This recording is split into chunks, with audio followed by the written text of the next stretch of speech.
Greetings, citizens of the world. Throughout history, the world has been controlled by big ideologies such as religion, socialism and capitalism, to name but a few. These are all forms of slavery that have stopped our evolution and removed our freedom. Anonymous see these ideologies for what they are: systems of control. The time for change is now. No longer shall the people be oppressed by corruption. In case you are blissfully unaware of who we are, let me tell you this: we are not just a person. As people die, we are an idea, and ideas are immortal. We are justice, and justice cannot be silenced.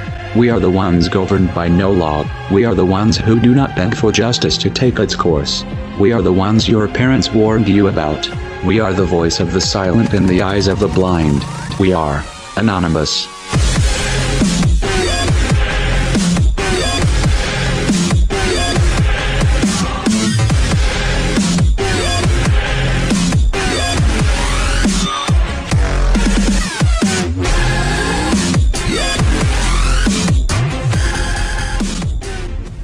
The tendency to relate past events to what is possible in the present becomes more difficult as the scope of the geopolitical environment changes. It is a useful thing, then, to ask every once in a while if the environment has recently undergone any particular severe changes, thereby expanding our options for the future. Terminology, let alone our means of exchanging information, has changed to such a degree that many essential discussions in today's communications age would be entirely incomprehensible to many 2 decades ago. As the social, political and technological environment has developed, some have already begun to explore new options, seizing new chances for digital activism, and more will soon join in. It is time for the rest of the world to understand why. Everywhere you look, the world is suffering. Wars of aggression, companies dumping toxic waste everywhere, governments supporting the poisoning of our water. 1/3 of the world goes hungry, while the other 2/3 throws away 1/3 of their food.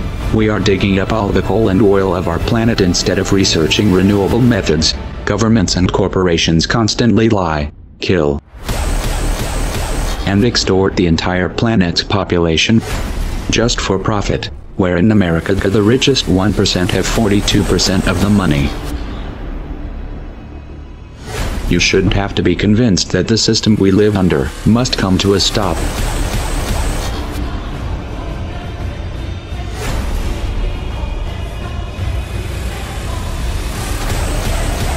If you want to alter the course that we're on, there's only one way to do it.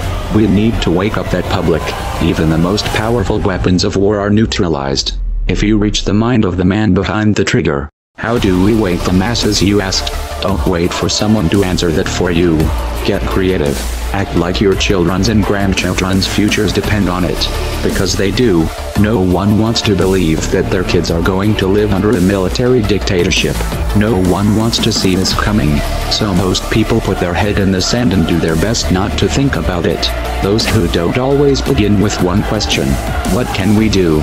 The first thing you need to understand here is, our problem is psychological, not material. You have the means to take back your power, and you don't need a set of specific instructions. You don't need someone to hold your hand and explain your role. You don't need someone to give you permission. Are you going to push this out of your mind because it's uncomfortable, or are you going to convert that discomfort into a driving force? No one can make that choice for you. I will tell you this much, Bo: if that thought itches in the minds of enough people, we will figure out a way to scratch it. And if that driven feeling is fully established in your heart, you will find a way to make it spread. The odds don't matter anymore. If you understand what we are facing, then you have a moral responsibility to do everything in your power to alter the course that we're on, regardless of the odds. It's only when you stop basing your involvement on the chance of success that success actually becomes possible.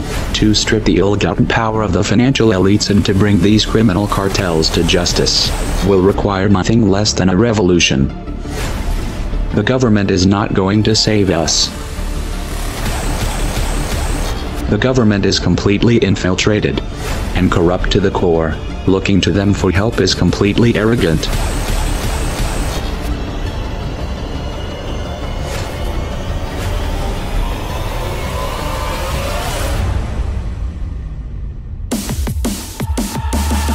We have to actively work to wake up as many people as possible about what is happening and the direction we are heading. All revolutions originate from a shift in the mindset of the population, and no other meaningful resistance is possible without it. When an idea hits critical mass, it begins to spread on its own and spreads to all levels of society. We need more people in this fight.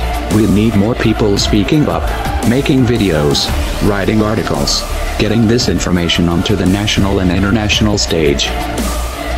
We are anonymous. We are legion. We do not forgive. We do not forget. Expect us.